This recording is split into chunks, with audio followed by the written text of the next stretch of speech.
Hello बच्चों, आप सब कैसे हैं? अच्छे हैं? Very good.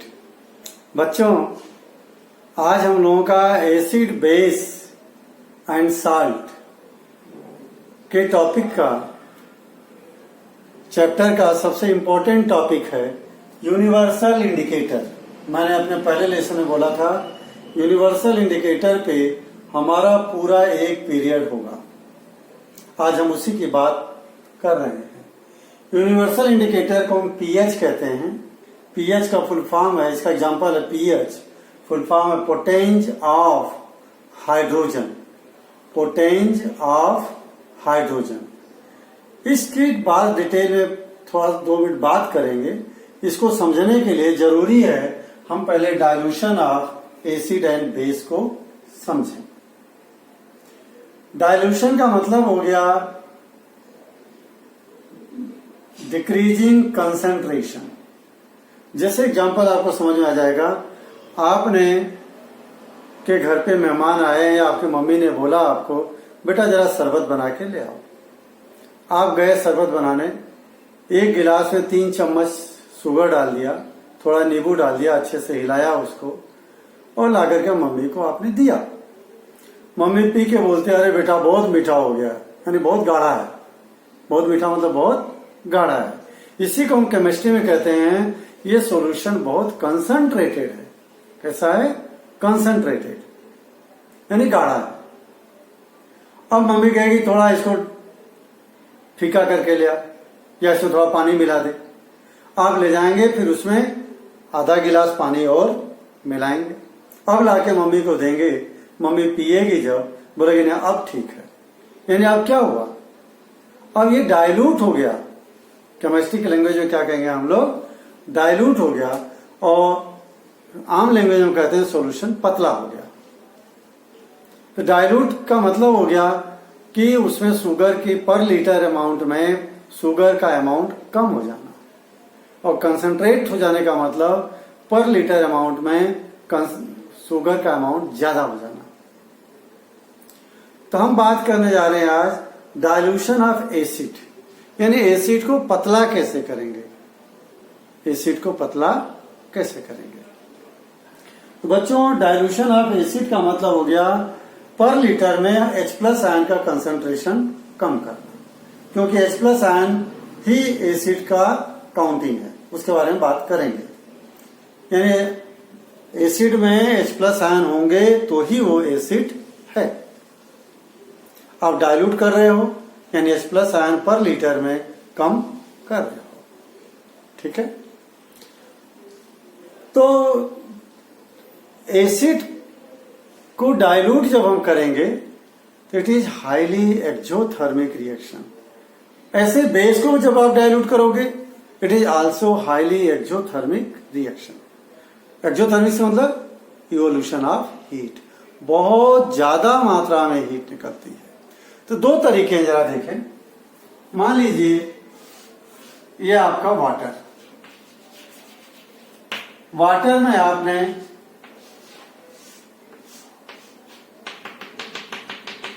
एसिड डाला। दूसरा तरीका है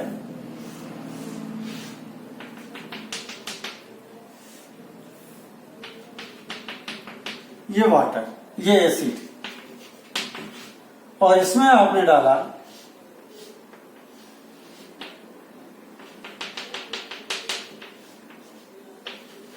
वाटर।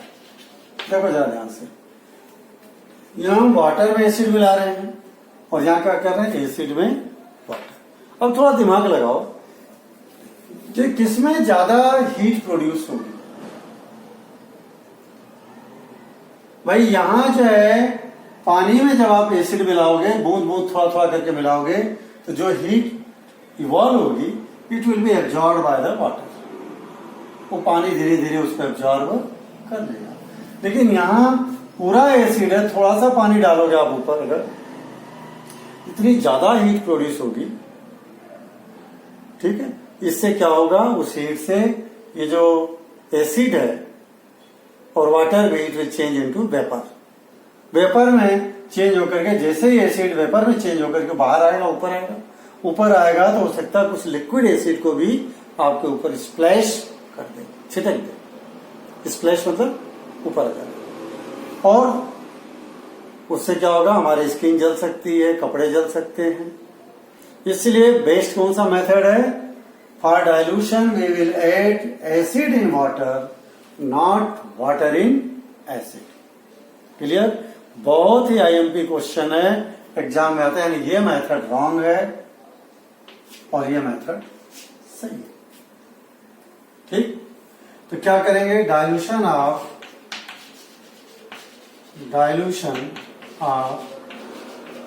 एसिड और बेस दोनों लिखने is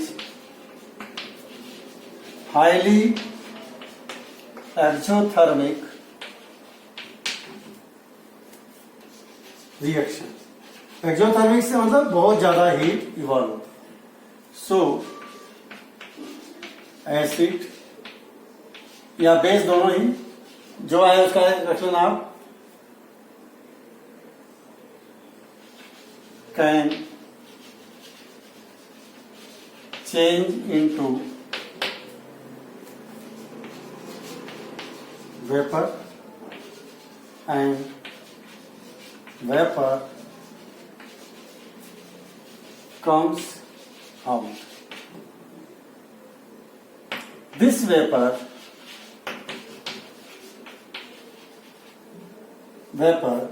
can splash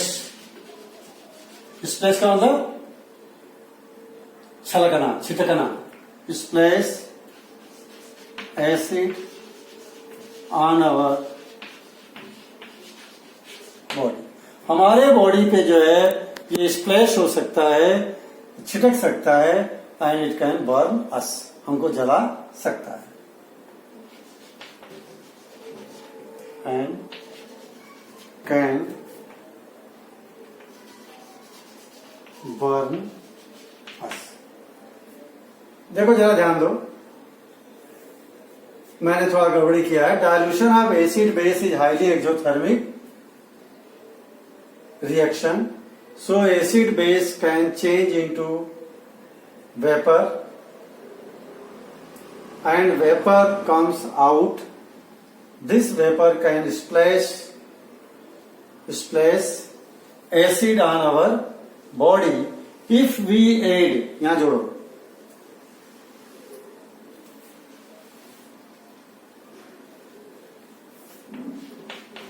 if we add water in acid। ऐसा कब होगा? जब वाटर को आप एसिड में डालोगे, यानी ये वाला चीज। ठीक है? Dilution of acid base is highly exothermic reaction, so acid base can change into vapour and vapour comes out. This vapour can splash acid on our body if we add water in acid। ठीक, but if we add acid in water,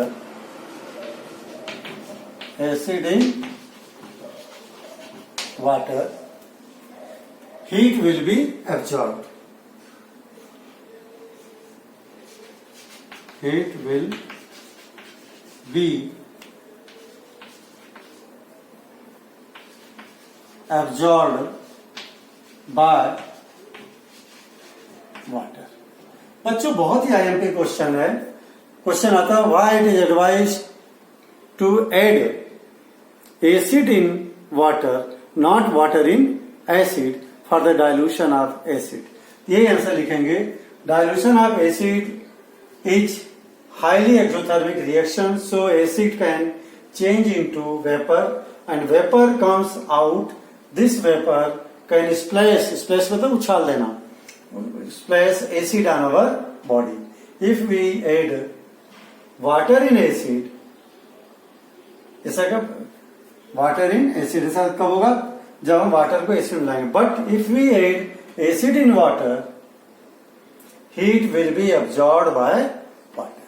heat को जो है, जो निकलेगी heat, उसको कौन absorb कर लेगा? वाटर। और स्प्लैश, वेपर बनेगी नहीं ज्यादा, तो इसलिए वो स्प्लैश नहीं होगा। ठीक है, ये बच्चों क्वेश्चन हो गया बहुत इंपॉर्टेंट। इसी से रिलेटेड नंबर 2 बात करते हैं हम लोग। सेकंड बात,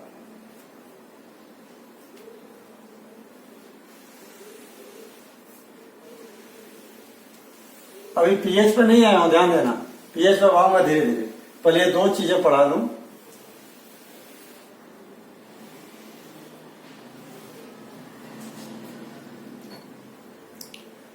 बच्चों, when we add acid in water, acid produces H plus ion. ठीक? These H plus ion are not found isolated. अलग नहीं रहते हैं. They attach with the water molecule and form H3O plus ion. This H3O plus ion is known as hydronium ion. तो hydronium ion क्या होता है लिखो पहले। ये नंबर 2 बात करने जा रहा हूं मैं। हाइड्रोनियम आयन बड़ा आईएमपी है, एग्जाम में पूछा गया है कई बार। H3O plus,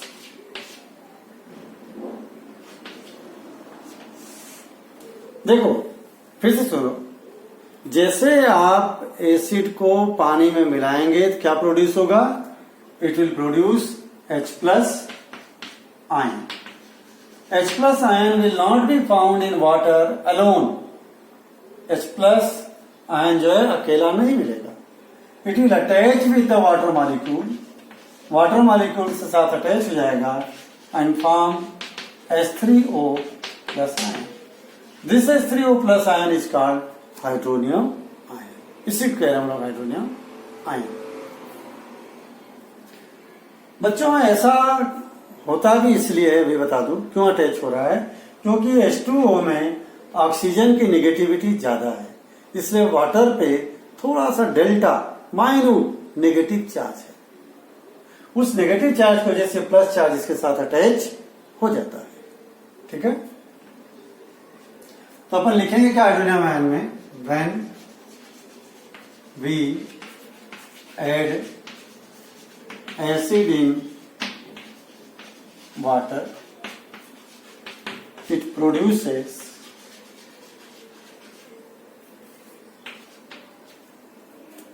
H plus ion. H plus ions are not found isolated। अभी आ रहा ना क्वारंटाइन में आइसोलेशन में रखा। आइसोलेशन मतलब अलग रखना। तो H प्लस आयन जो है आइसोलेटेड नहीं रहेगा। Is not found isolated, it attach with H2O molecule and form H3O plus ion. This H3O plus ion is called hydronium ion. इसी को हम क्या कहेंगे? Hydronium ion. मतलब हाइड्रोनियम आयन कुछ है नहीं, it is a carrier of H plus ion. ये कह लो आप, ये H प्लस आयन इसके साथ अटैच है, बस इसी को नाम रख दिया केवल हाइड्रोनियम आयन। इसको हम H प्लस आयन ही मानेंगे। क्या मानेंगे? H plus ion. ये हाइड्रोनियम आयन की बात हो गई बच्चों। अब जो दूसरी बात आ रही है, आगे चलते हैं, थोड़ा सा रब कर दें। ठीक है,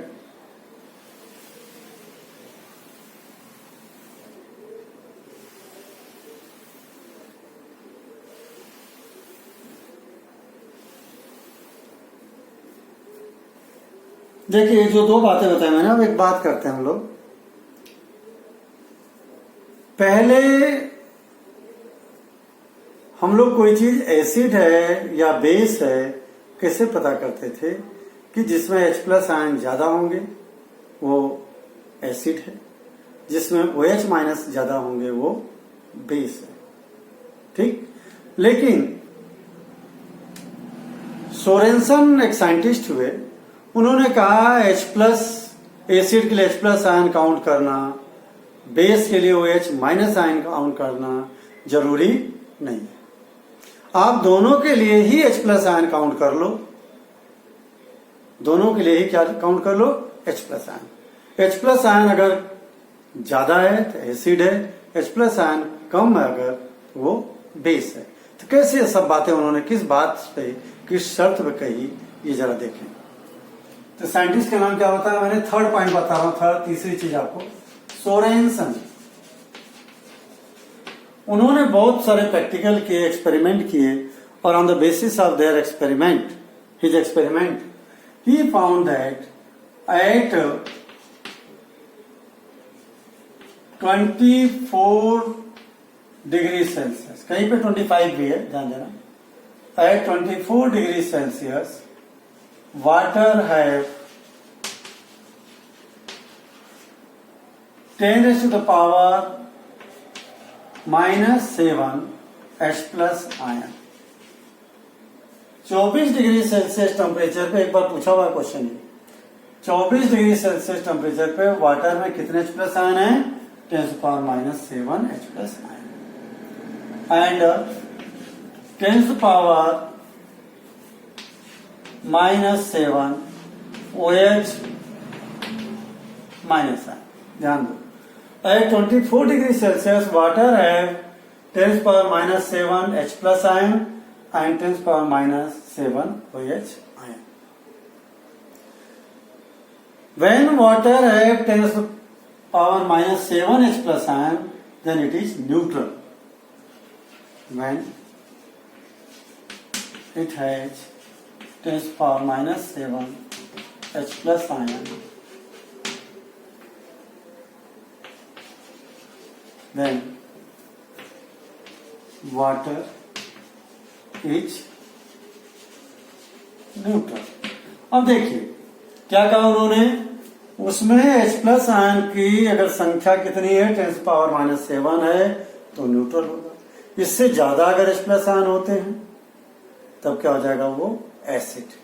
इससे कम H प्लस आयन होते हैं तब क्या हो जाएगा, वो बेस। क्लियर है। इसी को उन्होंने किस तरह से कहा, जरा देखो, इसको मैं रब कर रहा हूं, बड़ा इंपॉर्टेंट, नोट कर लेना आप लोग इसको आगे। अब बात करते हैं पीएच की।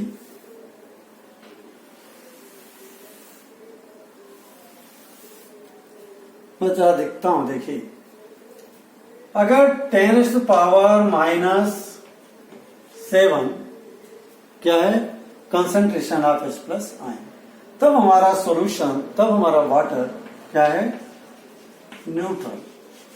और इससे थोड़ी ज्यादा बढ़ा लें, यानी 10 to the power -6, ज्यादा क्वांटिटी, 1/1 के पीछे 6 जीरो है, और ये 1/1 के पीछे 7 जीरो है, यानी ये वैल्यू छोटी है, वैल्यू बड़ी है, ध्यान देना।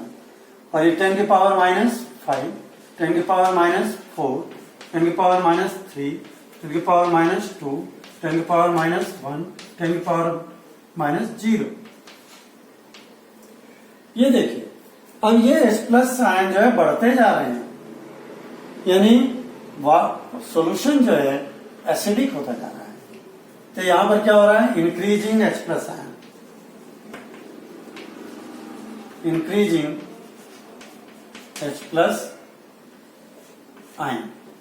ठीक, और अगर इसमें अपन H प्लस आयन को बढ़ाते हैं, जो बढ़ाने का मतलब 10 की पावर -8, 10 की पावर -9, 10 की पावर -10, 10 की पावर -11, 10 की पावर -12, 10 की पावर -13, 10 की पावर -14।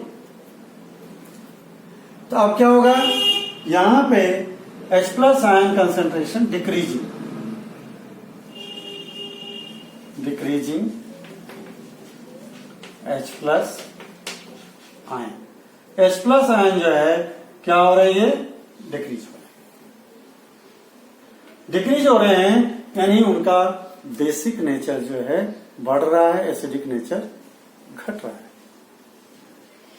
ठीक, ये कैसे कहा उन्होंने कि अगर हम लोग एसिड जब मिलाएंगे पानी में तो H प्लस आयन बढ़ेंगे और OH आयन घटेंगे, और जैसे एसिड पानी में हम लोग बेस मिलाएंगे तो OH आयन बढ़ेंगे, H प्लस आयन घटेंगे। क्यों घटेंगे H प्लस आयन? वाटर का नेचर क्या है, अपना वो इक्विलिब्रियम स्टेट में रहना चाहता है। वो चाहता है मेरे अंदर जितने H प्लस आयन है उतने ही OH माइनस आयन भी रहें। आपने मिला दिया बेस मिला तो कौन से आयन बढ़ गए? OH को खत्म करने के लिए क्या करेगा वो?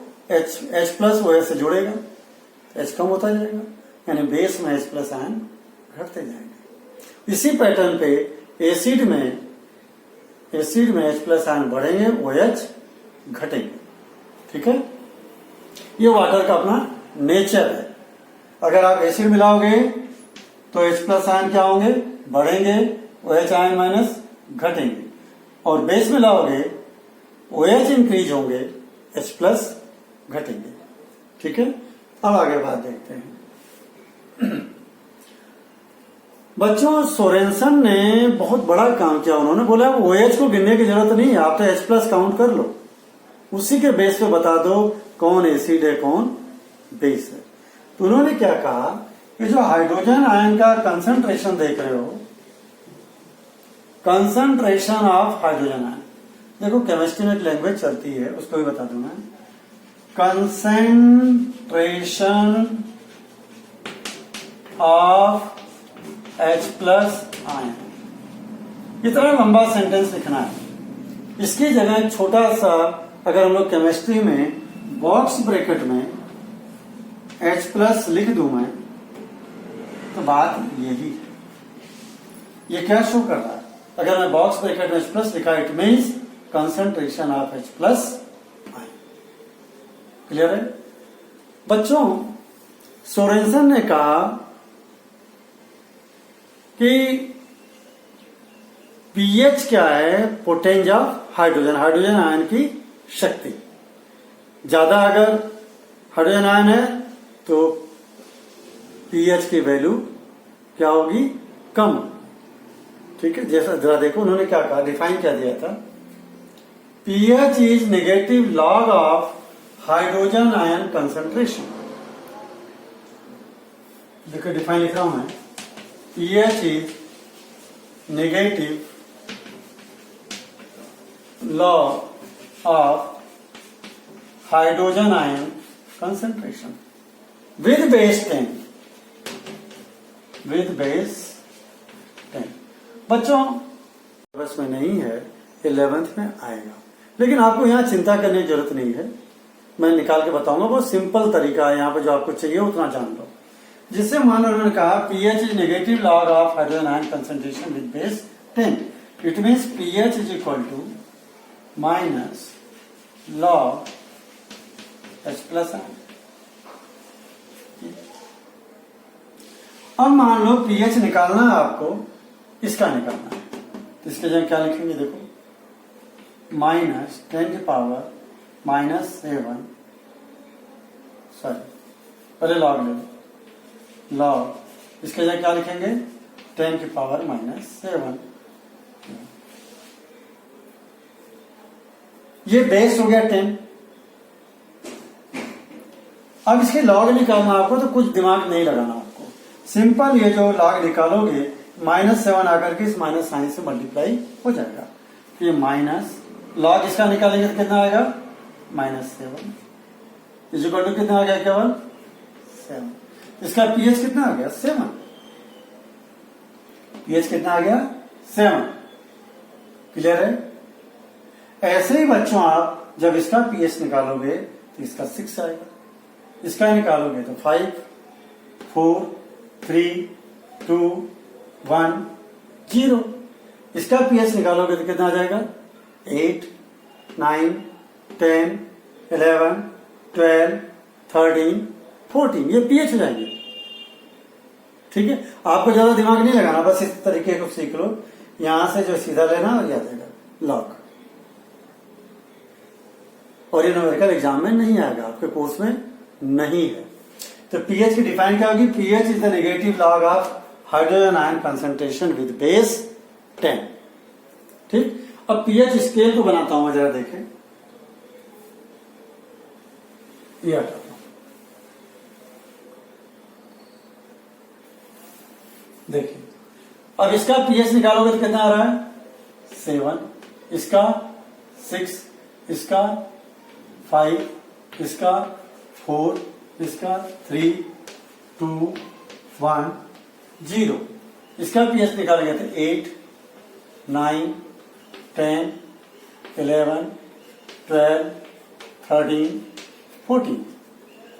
अब जरा दिमाग लगाओ आप लोग, ये हो गया पीएच, ये क्या हो रहा है? पीएच। देखिए लेफ्ट में जा रहे हैं तो पीएच क्या हो रहा है? घट रहा है। राइट में जा रहे हैं तो पीएच क्या हो रहा है? बढ़ रहा है। लेफ्ट में जा रहे हैं तो H प्लस आयन कंसेंट्रेशन क्या हो रहा है? इंक्रीज हो रहा है। राइट में जा रहे हैं तो H प्लस आयन कंसेंट्रेशन क्या हो रहा है? डिक्रीज हो रहा है। तो दोनों में क्या रिलेशन हो गया? देखिए ये जब बढ़ रहा है, ये क्या हो रहा है? घट रहा है।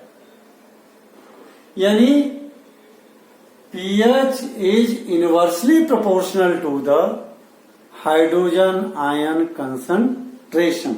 ये बात भी दिमाग में रखो, ये मैं रब कर रहा हूं आपका।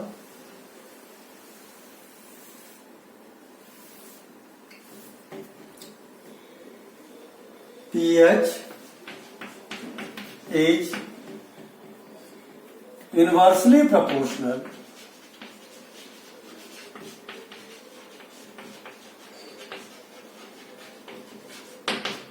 to hydrogen ion concentration. Hydrogen ion के कंसंट्रेशन के इनवर्सली प्रोपोर्शनल। ऐसे लिख सकते हैं पीएच ये inversely proportional to 1/H plus ion. ये इनवर्सली प्रोपोर्शनल। हाइड्रोजन आयन बढ़ेगा, पीएच घटेगा। हाइड्रोजन आयन घटेगा, पीएच बढ़ेगा। क्लियर है? ये दिमाग में रखना बच्चों, आता है एग्जाम में पूछा जाता है कि इतना से इतना हाइड्रोजन आयन हो गया तो पीएच पे क्या फर्क पड़ा।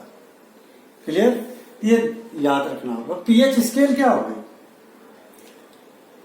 A scale which has the numerical value from 0 to 14, 0 to 14 is called pH scale। अब इसकी इंपॉर्टेंस और वैल्यूज क्या हैं उसकी बात कर रहा हूं, जरा देखिए।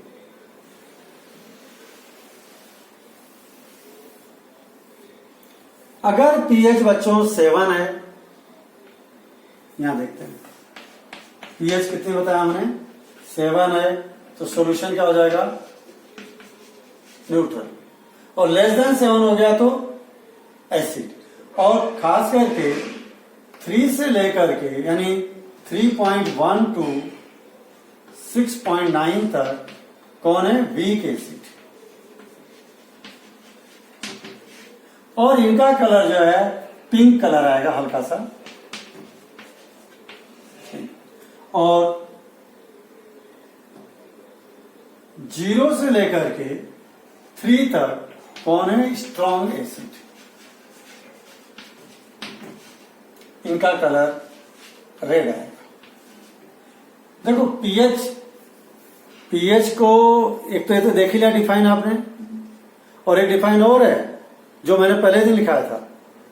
It is the mixture of many dyes. ठीक, और उस डाइज में व्हाइट पेपर डाल करके जो मिक्सचर बना है उसका कलर पीले रंग का होता है। उसी में पेपर व्हाइट डाल करके पीले रंग का पेपर बना लेते हैं, वो कहलाता है पीएच पेपर।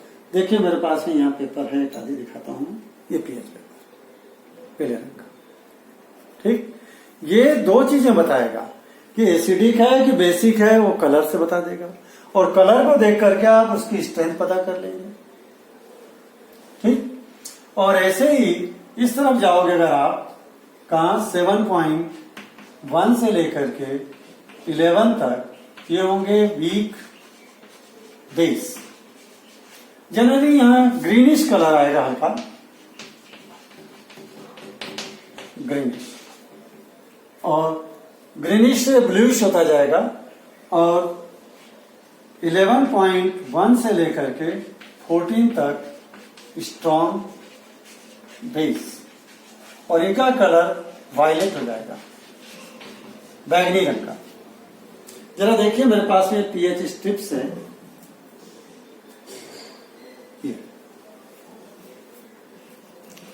ये 7 पीएच को शो कर रहा है, पीला रंग। ये देखिए इस पे 7 लिखा हुआ है, कितना लिखा है? 7 दिख रहा है, ये 7 और ये 6 इस तरह से बढ़ता जा रहा है, 7 6 5 3 1। देखिए 1 पे लाल कलर है, और इधर नीचे नीचे नीचे आएंगे आप तो लाल रंग घटता जा रहा है, घटता जा रहा है। और पीछे देखें इसको, ये देखिए पीले से थोड़ा सा हल्का सा ग्रीनिश हो गया, ग्रीनिश कलर बढ़ता जा रहा है, बढ़ता जा रहा है, कैसा हो गया लास्ट में? वायलेट। वायलेट कलर पे यानी पीएच 40। क्लियर? फिर से देख लो, इनको मिला लो। ये 7 है पीला, पानी अगर प्योर है तो उसका जो है पीएच कितना आएगा? 7, और हल्का सा ऑरेंज कलर आया जरा सा तो पीएच घट रहा है, यानी 6 हो गया, 5 हो गया, और रेडी से आते हैं देखिए 3 और 2, और ऐसे इधर ये थोड़ा सा ग्रीनिश है, यानी weak base, weak base, weak base, strong base. ऐसे यहां पर भी weak acid, weak acid, strong acid. Clear? ये चीज मैंने कलर का लिखा। बच्चों मैं यहाँ पे एक एक्सपेरिमेंट करके दिखा दूं थोड़ा सा आपको, मेरे पास में जो है, देखिए ये आप देखते हो मेरे पास में हाइड्रोक्लोरिक एसिड, बहुत डाइल्यूटेड है, पानी खूब मिलाया हुआ है, इसमें ये डाल रहा हूं मैं स्ट्रिप्स। देखें थोड़ा सा, इसका कलर जो है धीरे धीरे धीरे धीरे देखो आपको देखने को मिल रहा होगा, पीले से कैसा होता जा रहा है? ये गुलाबी, ये देखिए, देखा? और अगर इसी की जगह हम लोग, ये मेरे पास में देखो, ये साबुन का घोल है, ये साबुन का पानी लिया हूं मैं, इसमें अगर ये मैं पीले रंग के स्ट्रिप डाल रहा हूं पीएच पेपर को,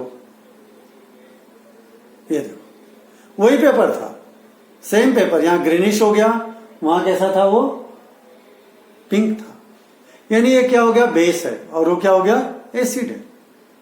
क्लियर? ये चूंकि लाइट ग्रीनिश है तो ये वीक बेस में आ जाएगा, और ये डार्क ग्रीनिश होता तो अब NaOH अगर लगाते आप तो डार्क वायलेट कलर आ जाता, तो वो स्ट्रॉन्ग बेस। और HCl कंसेंट्रेटेड लोगे तो रेड कलर आएगा, वो होगा स्ट्रॉन्ग एसिड।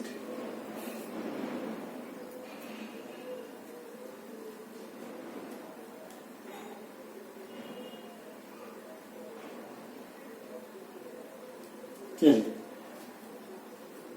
तो आपको ये पीएच की बात थोड़ी सी बता दिया मैंने, इनको भी नोट कर लेंगे आप लोग।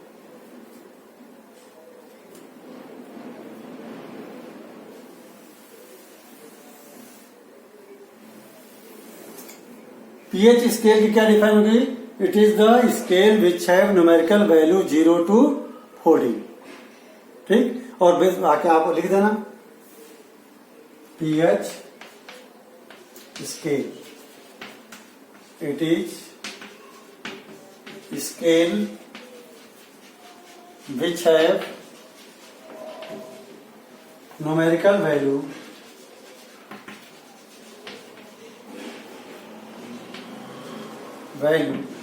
0 to 40. 0 to 40. If pH is 7, numerical value is 7, then it is neutral. Less than 7, it is acidic.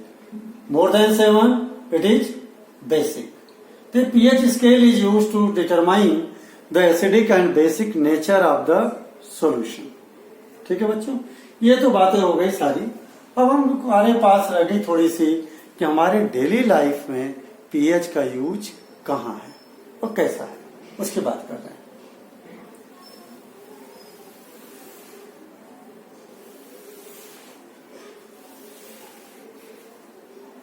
बच्चों, एक एक करके बात करता हूं मैं। हमारे डाइजेस्टिव सिस्टम में पीएच का बहुत इंपॉर्टेंस है, इसको केवल सुन लें आप लोग। डाइजेस्टिव सिस्टम में पीएच का बहुत ज्यादा इंपॉर्टेंस है। माउथ में हमारा पीएच जो है मोर देन 7, सलावा का जो पीएच होता है थोड़ा सा 7 से ज्यादा होता है, बेसिक होता है। तो माउथ में देखिए, माउथ का पीएच क्या है, मोर देन 7। जैसे ही फूड स्टमक में पहुंचता है वहां हाइड्रोक्लोरिक एसिड मिलता है, तो वहां हमारे पेट का पीएच क्या हो जाएगा, लेस देन 7। स्टमक का लेस देन 7, ठीक। और जैसे ये फूड स्मॉल इंटेस्टाइन में पहुंचेगा तो वहां बाइल जूस मिलता है। लाइफ प्रोसेस से पढ़ा आपने, लीवर हमारा क्या छोड़ता है, बाइल जूस मिलता है तो स्मॉल इंटेस्टाइन में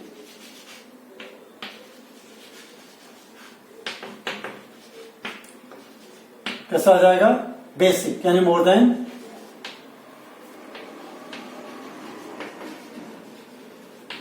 7।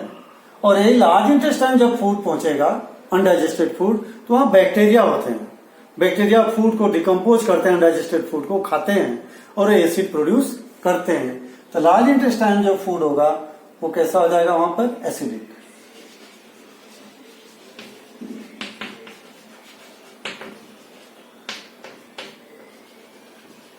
Less than 7।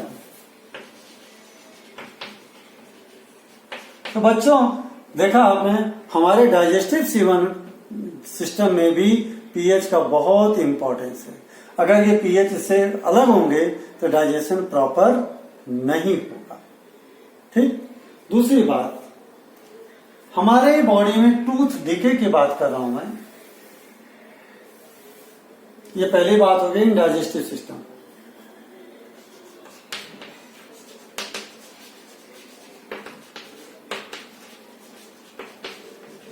दूसरी बात, टूथ डीके,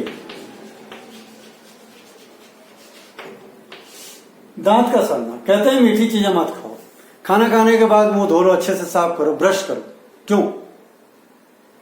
बच्चों, आपको जान के ताज्जुब होगा, हमारे मुंह का जो पीएच है अगर वो 6.5 से लेकर के 7.2 तक रहता है तो हमको कोई प्रॉब्लम नहीं है। लेकिन अगर जैसे पीएच 5.5 से लेस होता है, less than 5.5, it will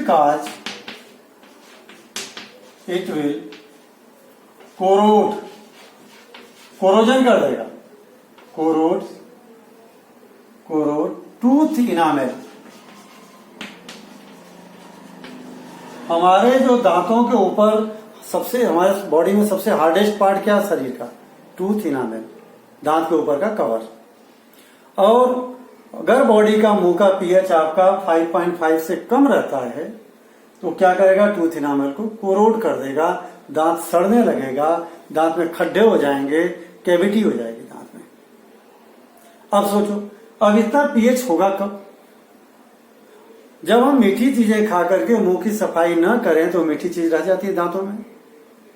then bacteria be active, bacteria जो होते हैं वो एक्टिव हो जाते हैं और उस शुगर को खाते हैं, खा करके क्या छोड़ते हैं, एसिड। और वो एसिड जो है आपके दांत को सड़ाता है। क्लियर है? तो कभी भी कहा गया है कि जब भी, इसलिए टॉफी खाओ तो टॉफी खाने के बाद में मुंह जरूर धो। मीठी चीज खा करके शाम को सोना नहीं है, नहीं तो रात भर बैक्टीरिया काम करेंगे, दांत को आपके सड़ाएंगे। कहा गया है कि मॉर्निंग में और खाने के बाद में जब भी खाना खाओ, brush your teeth with the paste, brush your teeth with the paste, brush your teeth with paste. Why आता है एग्जाम में क्वेश्चन, ये क्वेश्चन बार बार पूछा गया बच्चों। वाह, ऐसा क्यों?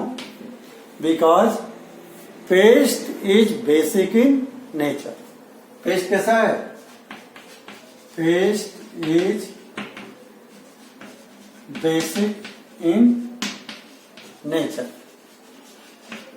so it will neutralize acid. जो मुंह में एसिड बना हुआ है वो पीएच, अगर पेस्ट से उंगली से या ब्रश से करते हो पेस्ट कैसा नेचर है? बेसिक। बेस और एसिड मिलके क्या हो जाएंगे? न्यूट्रल। तो आपका दांत सड़ने से बच जाएगा। बच्चों, मेरी एडवाइस पर्सनल है आपको कि शाम को आप जरूर ब्रश करें खाना खाने के बाद में, क्योंकि बैक्टीरिया, जब आप सोते हो तो बैक्टीरिया एक्टिव रहते हैं। जब मुंह में जूठा रहेगा ही नहीं, मुंह में शुगर रहेगा ही नहीं। शुगर ऐसा मतलब नहीं कि मीठी चीज खाओगे तो ही शुगर है। चावल खा रहे हो तो वो भी शुगर है, रोटी खा रहे हो उसमें भी मिठास है तो शुगर है। कुछ भी चीज दांतों में फंसा है उसको खाने के लिए बैक्टीरिया एक्शन शुरू कर देते हैं और एसिड प्रोड्यूस करना शुरू कर देते हैं। तो ध्यान हो गया, पेस्ट करना है खाना खाने के बाद में, जिससे हमारे मुंह का पीएच 7 हो जाए। 7 रहेगा या 6.5 भी रहेगा तो भी प्रॉब्लम नहीं है। प्रॉब्लम कब होगी? Less than 5.5। इससे कम होने पे दांत हमारा सड़ना शुरू हो जाएगा। ओके बच्चों, ये तो बात हो गई आपके बॉडी में पीएच का रूल। अब बात करते हैं हम लोग थोड़ा सा सॉइल की।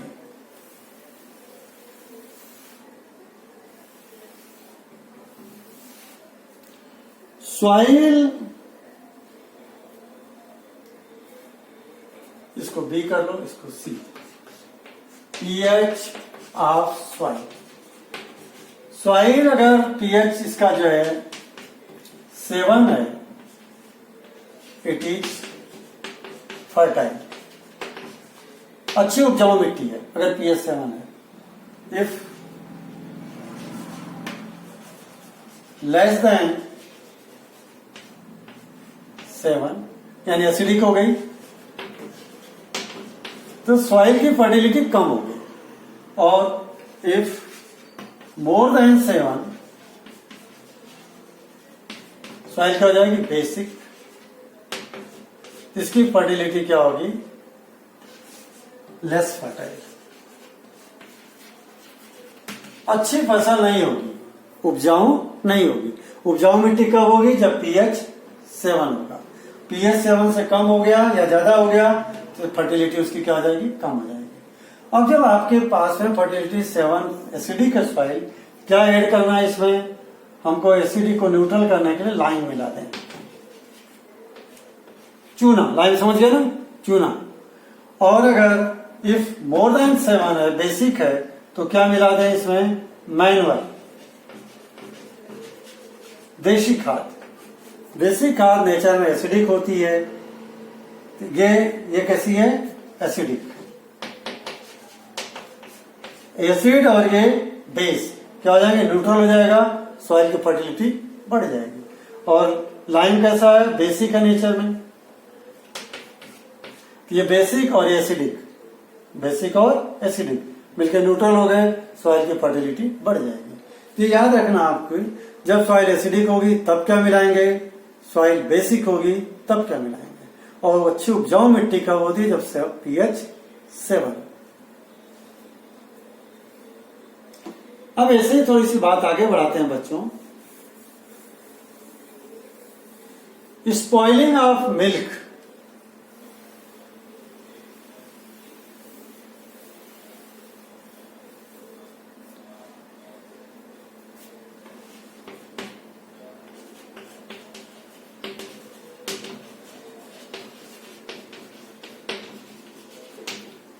मिल्क का जो पीएच है, अगर उसका एग्जैक्ट पीएच 6.5 होता है, 6.5 से जब वो नीचे उतरता रहता है, क्या होता है? दूध गाय का निकाल लो सुबह में, अब दूध वाला बेचारा बांटने जाता है तो बांटते बांटते बांटते सब जगह घूमते घूमते उसको दिन की 11 बज जाती है। और दूध निकाले हुए 7-8 घंटा हो गया। 7-8 घंटे में क्या होगा? उसमें बैक्टीरिया एक्शन शुरू कर देते हैं, दूध को खाने लगते हैं। ठीक है, लैक्टोबैसिलस बैक्टीरिया, और उसमें एसिड प्रोड्यूस करेंगे। एसिड प्रोड्यूस करेंगे तो दूध का पीएच क्या होगा? 6.5 से घट करके नीचे आएगा। जैसे ही नीचे आएगा दूध क्या हो जाएगा, फट जाएगा, यानी दूध स्पॉइल हो गया, खराब हो गया। तो मिल्कमैन बहुत चालाक है, जानता तो नहीं है, लेकिन वो इतना पीएच की बात वो नहीं जानता है, लेकिन वो ये जानता है कि मैं इसमें अगर बेकिंग सोडा मिला दूंगा तो मेरा दूध 11-12 बजे तक खराब नहीं होगा। तो क्या करता है, उसमें थोड़ा सा एक चिटकी 2 चिटकी बेकिंग सोडा मिला देता है।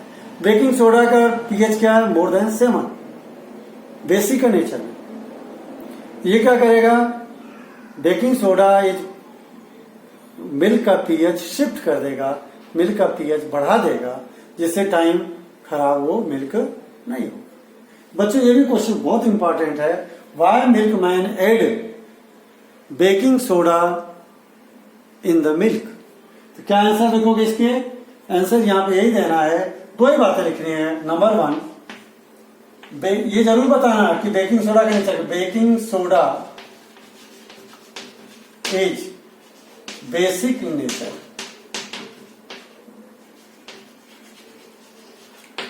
बेकिंग सोडा क्या है, बेसिक है नेचर में। इसके मिलाने से क्या होगा, so it pH of milk shift या इंक्रीज भी लिख सकते हो, इंक्रीज कर देगा, increase pH of milk and save milk from spoilage। खराब होने से मिल्क को बचा लेगा। लेकिन आपके जब ये क्वेश्चन आए बच्चों, ये वाली बात लिख दोगे, कौन सी, baking soda is basic in nature, तो मार्क्स आधे यही हो गए, मिल गया आपको। So it will shift and increase pH of milk and save milk from spoilage. और मिल्क कब खराब होगा, if pH decreases less than 6.5। ठीक है, ये बात हो गई मिल्क की। अब बात करते हैं बच्चों हनी स्टिंग।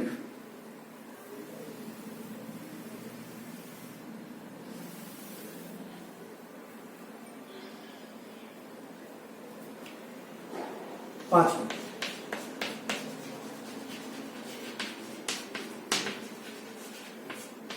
जितनी भी ततैया है, मधुमक्खी है, जो भी आपको जब स्टिंग करती हैं, काटती हैं, दे रिलीज अ एसिड। आपके उसमें बॉडी में क्या रिलीज कर देती हैं, एसिड। कौन सा एसिड, मिथेनोइक एसिड, जिसका नाम है formic acid. Honey be release methanoic acid, यानी इसको फॉर्मिक एसिड भी कहते हैं।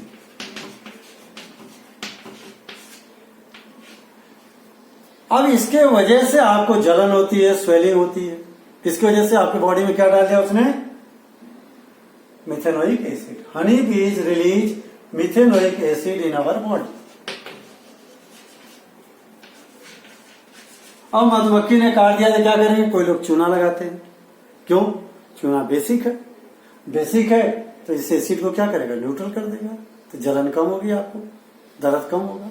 कई लोग लोहा घिसते हैं, आयरन, चाबी का छल्ला या चाबी घिसते हैं। क्यों भाई, जितने मेटल होते हैं, मेटल नेचर में बेसिक होते हैं, तो मेटल जो है इस एसिड से रिएक्शन करके इसको न्यूट्रल कर देगा और आराम मिल जाता है। क्लियर हो गया, ये बात ध्यान रखना। अब लास्ट बात हमारी है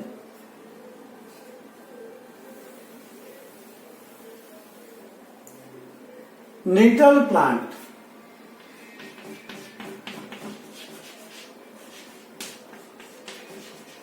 जंगलों में एक नेटल प्लांट होता है, ठीक है। अगर आप जा रहे हो, हाथों में लग गया, उसकी पत्तियां लग गई, तो आपके बॉडी में एसिड छोड़ देगा और खुजालते रहोगे। खुजली वाला पौधा, क्या बोलते हैं, खुजली वाला पौधा।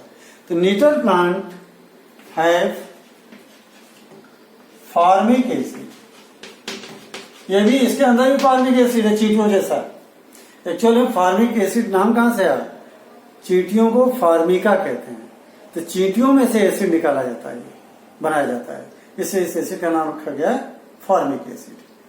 तो नीटल प्लांट है formic acid, when we touch it